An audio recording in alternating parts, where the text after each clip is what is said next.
Fala pessoal, sou eu, professor de História, Rafael, e vim aqui dar uma aprofundada nessa parte de História da Paraíba e a temática da nossa aula de hoje vai ser sobre ligas camponesas, beleza?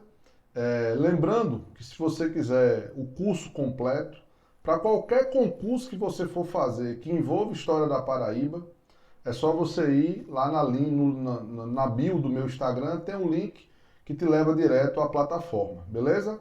Vídeo aula, material, e-book, exercício, enfim, tá completo lá para todo tipo de edital que você possa imaginar. Mas vamos lá.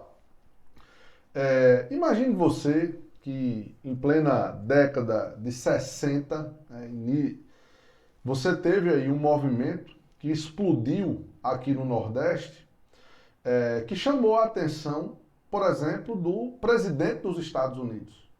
Lembra de John Kennedy? Aquele cara que morreu, que foi assassinado levando um tiro em carro aberto lá nos Estados Unidos? Pois bem, ele estava organizando uma visita à Paraíba, especificadamente a Sapé, que era a cidade centro da ebulição desse movimento chamado de Ligas Camponesas. Eu estou citando essa história do Kennedy porque é o presidente da maior nação, dessa época. Na época de Guerra Fria, você tinha duas nações aí disputando, era os Estados Unidos e a União Soviética. Então, do lado capitalista, imagine, o presidente dos Estados Unidos iria se deslocar para conhecer esse movimento. A nível nacional, você teve visita, por exemplo, e aí aconteceu a visita, que foi a visita do presidente Juscelino Kubitschek. Ele já não era mais presidente, ele pleiteava uma outra candidatura e ele veio aqui conhecer as ligas camponesas. Então, esse movimento chamou atenção a nível internacional.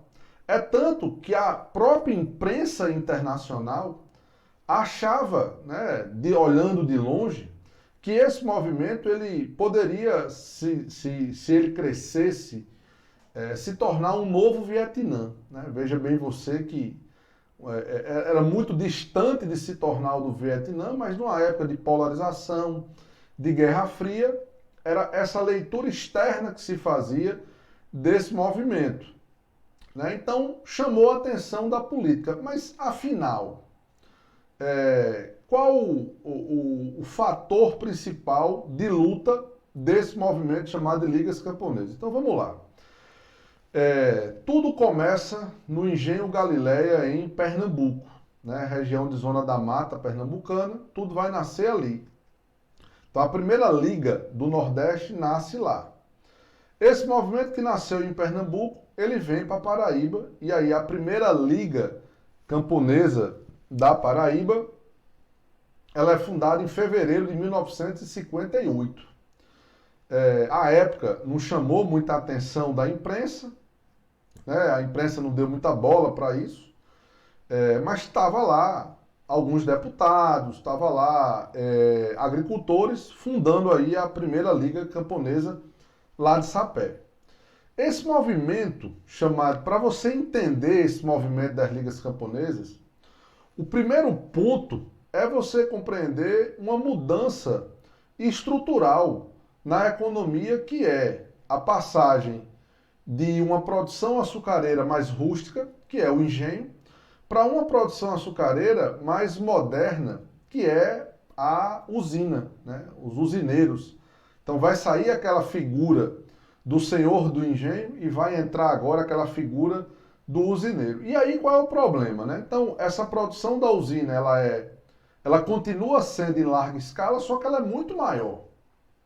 E aí, pessoal, as usinas saem comprando terra na redondeza, saem alugando terra. E aí você tem um problema. E o trabalhador que morava naquela terra? Como é que fica? Ele tem direito? Ele tem algum direito ou não tem? Então, olha o primeiro problema que eu apresento a você.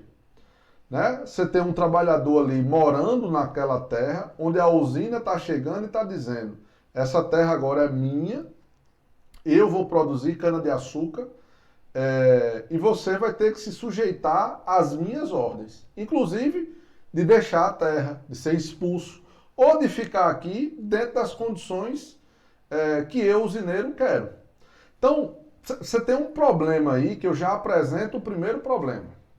O segundo problema é o seguinte: os camponeses, os trabalhadores, eles começam a se organizar. Né? Você começa a ter um nível de conscientização política dos camponeses, dos trabalhadores, exatamente a partir dessas ligas. Então o camponês sabe que ele tem algum direito, que é direito dele lutar. Esse é o segundo problema. O terceiro, que aí não é um problema, né, é uma unificação da luta, que é a Liga Camponesa, ela tem um objetivo: lutar pela reforma agrária. Para não ficar com esse papo chato de achar que... papo chato e de negação, esse papo de desconhecimento histórico, de que a Liga Camponesa iria tomar a terra do usineiro. Não, a lógica não era essa. O projeto da Liga Camponesa, o projeto de reforma agrária apresentado pelo presidente João Goulart, né, à época, era fazer reforma agrária em terras improdutivas. Ou seja, fazer uma reforma agrária é você chegar lá no dono da terra, né, bater lá na porta lá dele, lá, dizer assim: ó, meu amigo, você não está produzindo aqui na sua terra. Vamos negociar? Vamos fazer uma negociação? Quanto é que vale a terra? Vamos vender? Né? Se caso o cara não queira negociação, aí o Estado vai entrar para tomar as suas devidas providências. Então, a reforma agrária, ela não é um processo onde vai tomar terra de quem tem, né? Então, esse é um ponto. Então, você tem o problema do trabalhador, né? O problema da questão da terra. O trabalhador tem direito ou não tem? Obviamente que ele tinha. O segundo, a presença da usina, né? Esse papel do usineiro agora, esse capitalismo moderno, né? Chamado de moderno, que vai para cima desse camponês. O camponês começa do outro lado a se organizar, a ter noção dos seus direitos e a luta pela reforma agrária.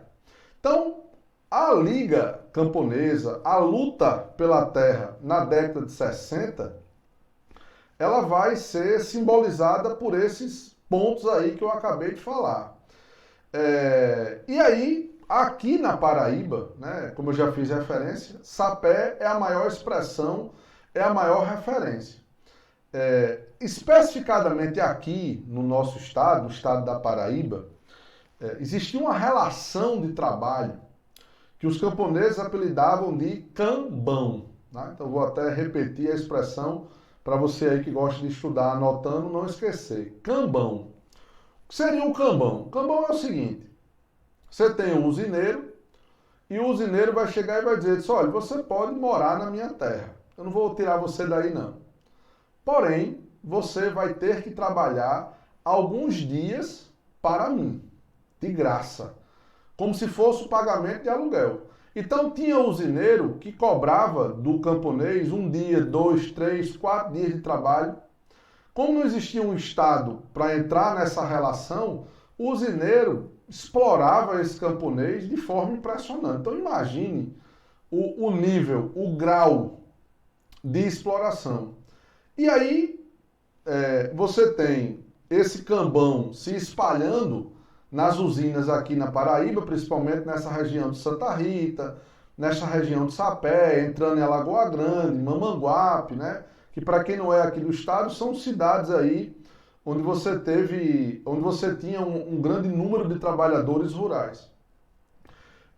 Então, a luta primordial da Liga na Paraíba era a reforma agrária e extinguir o cambão, acabar com esse tal de cambão. Certa vez, um aluno me perguntou: mas Rafael, Getúlio Vargas, ele não tinha criado as leis trabalhistas? Só que aí tem um detalhe, né, que você não pode esquecer. Getúlio, ele cria as leis trabalhistas, só que era para o trabalhador urbano. O trabalhador rural, ele não entra na legislação trabalhista de Vargas. Então, o trabalhador rural, ele estava entregue ao poder desses usineiros e que explorava muito a partir dessa relação de trabalho chamada de cambão. Né? Só para você ter noção, gente, do quanto era atrasado essa relação de trabalho chamada de cambão. Eu coloco alguém para morar na minha terra, ele vai trabalhar para mim em troca do aluguel. A primeira vez que se ouviu falar nessa relação de trabalho foi na Idade Média, gente. Né? Naquele período ali que vai do século V até o século XV.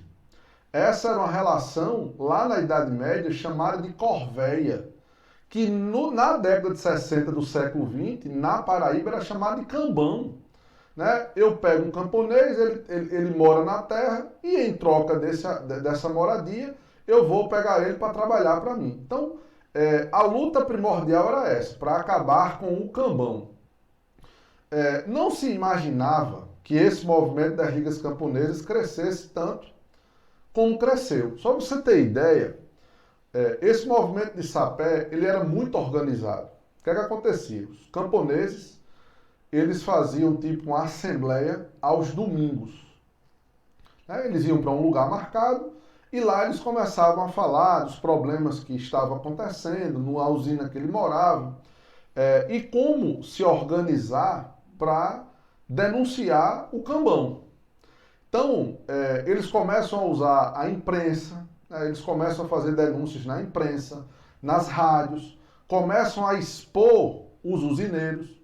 Né? Do outro lado da corda, os usineiros dessa região aí da Paraíba, que eu já fiz referência, eles começam a se organizar. Né? Então, anota aí, tá? A organização desses usineiros recebeu o nome de Grupo da Várzea, né? Que era um grupo de latifundiários dessa região, onde as maiores expressões eram a família Ribeiro Coutinho, a família Veloso Borges. Então, esse pessoal começa a dizer assim, peraí, os camponeses estão se organizando, estão aí fazendo denúncias. Então, do outro lado da ponta, eu também vou começar a pressionar. Então, o camponês começou a ser expulso da terra, né, até a casa incendiada. E o crime de maior expressão, né, sem sombra de dúvidas, foi em 1962, que foi o assassinato de João Pedro Teixeira, que era aí o maior líder, a maior referência das ligas camponesas. Né? O assassinato de João Pedro acabou levando a essa história que eu coloquei no vídeo, lá do feed do meu Instagram, que foi uma renúncia. Né? Um monte de deputado não queria mais ter mandato, né? Renunciando, assumindo o cargo no governo do estado, para que o Aguinaldo Veloso Borges não fosse preso, né? Porque se chegou ao mandante do assassinato, que era esse usineiro aí, pertencente ao Grupo da Várzea. Então, o movimento das ligas camponesas nada mais é do que um movimento de luta pela terra, né? E contra a exploração do trabalhador, do camponês, que existia, como eu já disse, em todo o Nordeste, principalmente nessas áreas da cana-de-açúcar, mas aqui na Paraíba esse movimento ganhou expressão, vamos dizer assim, internacional. Beleza? Então não esquece, quiser dar uma aprofundada mais na história da Paraíba, tá lá o link da minha bio, do meu Instagram. Beleza?